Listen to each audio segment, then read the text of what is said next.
Side of the TV or whatever device or platform you're watching us from. This is Classmate Radio, and we have a big Don, a great personality that everyone would like to reckon with. My name is Ybits, the sweet talker, and I have the privilege and honor to introduce to you today on Benue's White Party with Odi Woods, the incoming governor 2019. Good evening, sir.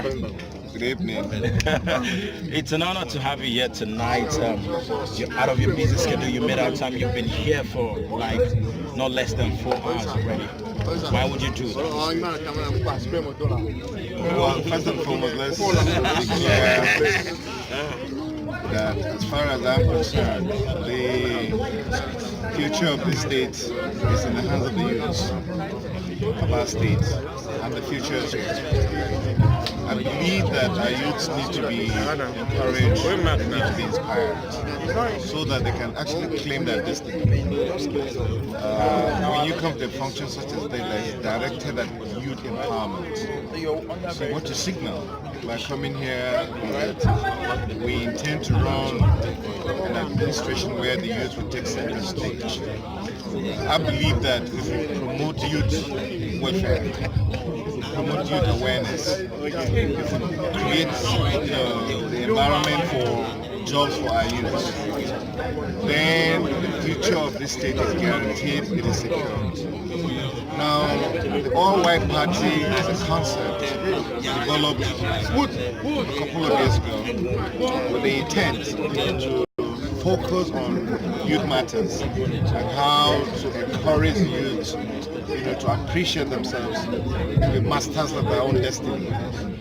So I think that what I try to do all the time is that wherever and whenever there's an opportunity for us to associate, to identify, and to support the youth of my state, I want to be there for them.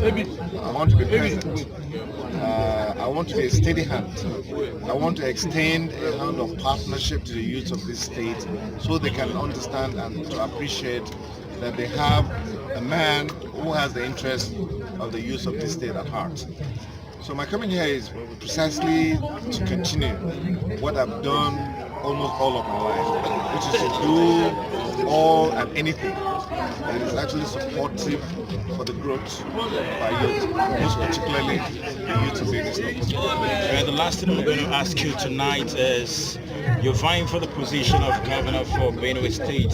What are you going to do differently from the rest? I know I asked you this question some time ago, a couple of months back, but I'm going to ask you because of every other time we have different audience. So tell us, what are you going to do differently from the others? Okay, well, I think we have to understand that the most important thing on the agenda of our state right now is how we can grow our economy. At the moment, I think it's fair to say that the economy of this state is in comatose. Nothing is happening. Whether you're talking about the agricultural sector, which Benue State has comparative advantage, that hasn't been promoted in any way. I mean, people are still basically doing sustenance agriculture. What I plan to do differently is to make sure that we will support the agri-processes right from all of the food chain, cultivation until processing.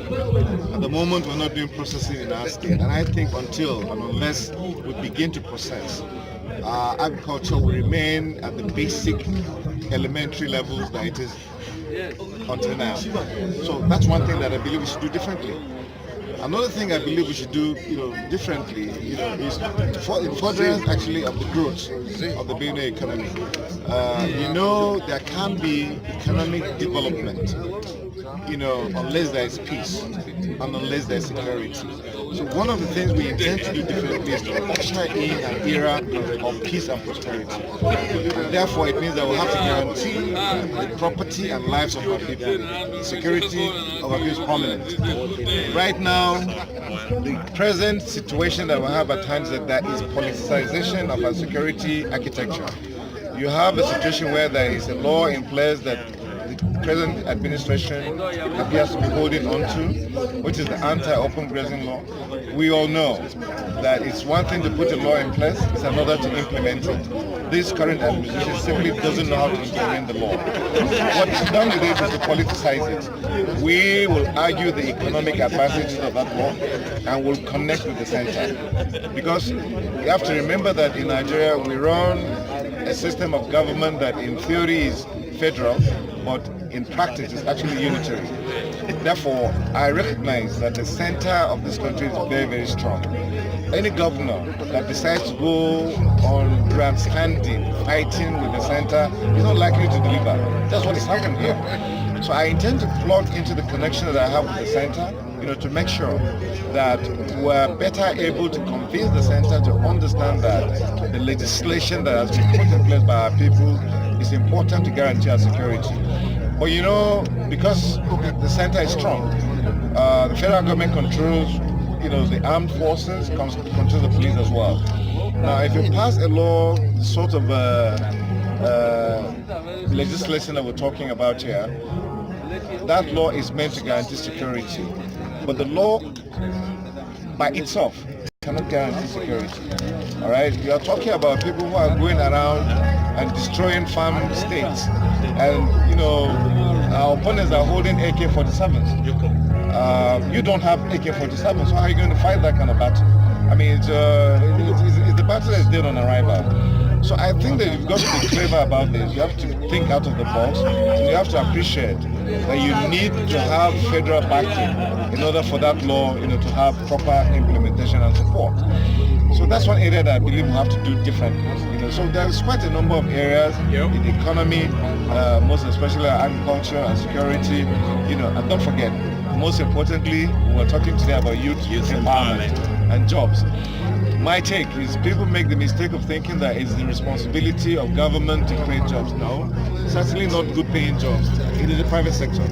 So what we will do differently is to enable the private sector by creating the environment for the private sector to drive our economy. That way, you're going to have good quality jobs for the youth of the state. And I think that's part of that's just a bit, that's the tip of the iceberg as far as the plans that we have for the state are concerned. Your Excellency, sir, the reason I believe everything you said is because repeatedly you said it before and you're saying it this time again. It means